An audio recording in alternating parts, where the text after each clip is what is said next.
Good morning people, good morning people.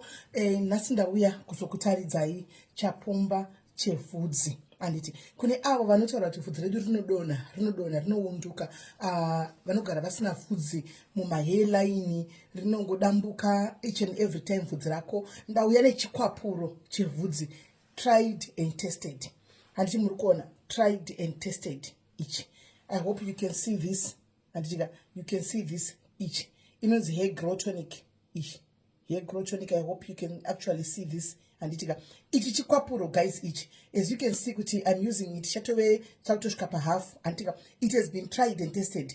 Remember last time kuti chakakumbira munhu kuti auye apiwe chake ashandise, and she has been using this thing. Anditika vhudzi rese ramera muhairline, vhudzi rake ramera rese muhairline. Ndichazoposta mapictures ake pa next video kuti munyatsokuona. So vari kuda kuwana chinhu ichi ndichaisa nhamba dzekwamunotenga kanhu akakari muno muuk.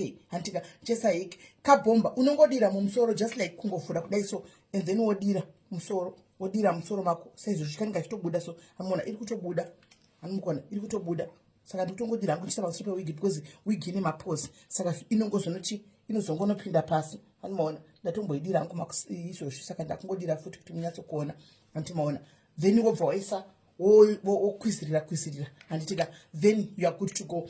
And if you use this 3 times or 2 times a week, and after 2 weeks unotoona vhudzi riya riya riri kudonha rese kuti rakubuda. Takupinda musama guys, you need to have your own natural look nevhudzi rako. Handiti mawigi pane pekuti anenge achitopisa huipfeke musama, saka you need chimbotry ichi guys. Try this and see how it goes, but tried and tested. This thing chinoshanda. Vhudzi rinobuda, vhudzi rinomera, vhudzi rinodambuka, handiti maona rese rinobuda. Saka musakangane guys, iyi number ndichaisa pa screen apo, ndichaisa pamusoro pe screen number. Please itai kuti mutenge chinhu ichi. Handitika batai munhu ane chinhu ichi mumbotenga mutry tiroketese sama look ne vhudzi rinenge rakabuda zvakanaka. Handiti then toita kune vaya vane scalp inovava. Handitika vane scalp inovava, handiti zvakare ichi chinoita kuti vhudzi riya rakatetepa riya riwane kusimba. Handitika tine iyi, handitika inonzi hair butter, dermatol hair butter. This is dermatol hair butter ichi. Unongozora mukati, handiti inenge yakadai so, unongozora mukati handika pascalp pako muvhudzi. Unogona kutanga kuzora hair butter yako pazasi muscalp, and then wotora hair tonic yako woisa wozora zvituti pamusoro pe hair butter. Handitika wokwiza pasi pevhudzi rako uchingozora 2 to 3 times per week. Then you will see kuti vhudzi renyu harikuri harimeri here. Despite kuti une natural hair, une vhudzi relaxed, you can use this. Handitika so hair butter you can get it from me straight. Antika, you come to my inbox, denial, you get it from me, and this on the number that I'm going to put on the screen. Mokwasa kuona kuti zviri kufamba sei. Antika guys, thank you very much for your support. Kune vese vari kutenga matickets, antika matickets ari kutengwa gala dinner yedu diaries. Thank you very much for your support. I can see kuti tichanakirwa tichafara. Kune vasati vatenga matickets, please itai kuti mutenge matickets enyu. Antika go to any admin weku global ndikutaura kunze kwenyika kusiri kuAfrica. Vari kuglobal vese any admin ariko, kuna nasisi Rena Mparutsa, handika kuna nasisi Gabriel Benz, handika munobata kuna one of the COS representatives ariko, handika my Ethel, handiti variko kuvabatei, and then they'll give you the account number, handika yekuti utenge ticket rako rekusangana nevamwe kugala. The ticket is only £80,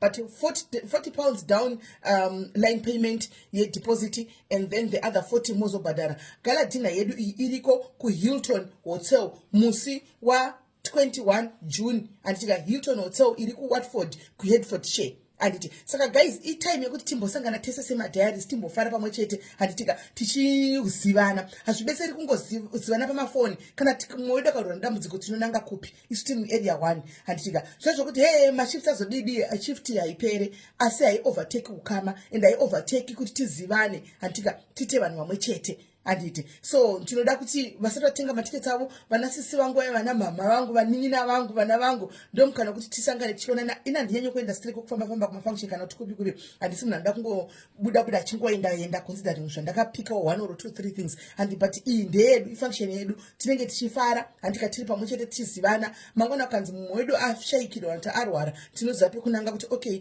ndinhingi ari pakati. Zvakanaka kungowadzana nevamwe uri kwauri ikoko handitika, kungowadzana nevamwe kuitira kuti upenyu hwedu hauzikanwi, upenyu hwedu hausi hwedu handiti, ramangwana charo harizikanwi kuti zvinomira zvakaita sei. So guys, musati vatenga matiketi avo, please buy your tickets. Tengai matickets enyu nguva iripo. Tine limited number of tickets ari kutengeswa kune vari kuda hotel for the night. Motaura kuti tine maadmin pane discount yakapiwa nehotel yeHilton Hotel. Tofunga tise ticharara komusi wenoti kana tichipedza kuma12 1 anozi tinobuda tichiendepi. Saka at some point we all need accommodation iyoyo handiti mashona. So nguva iyoyo ndiyo yekuti muchibata maadmin okurongerai logistics dzese. Iwe chako kungozouya musi wacho nebag rako nemafaro. Kunenge kune zvese 3-course meal iripo. Twese kune twakasiyana-siyana tunenge tuchiitika, tumamasaji, tumaactivity, tumamasaji.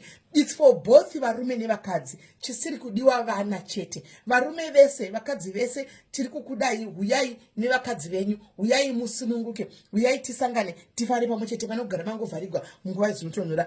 Asi musakanganwe zvikwapuro zvevhudzi, muve nezuva rakanaka.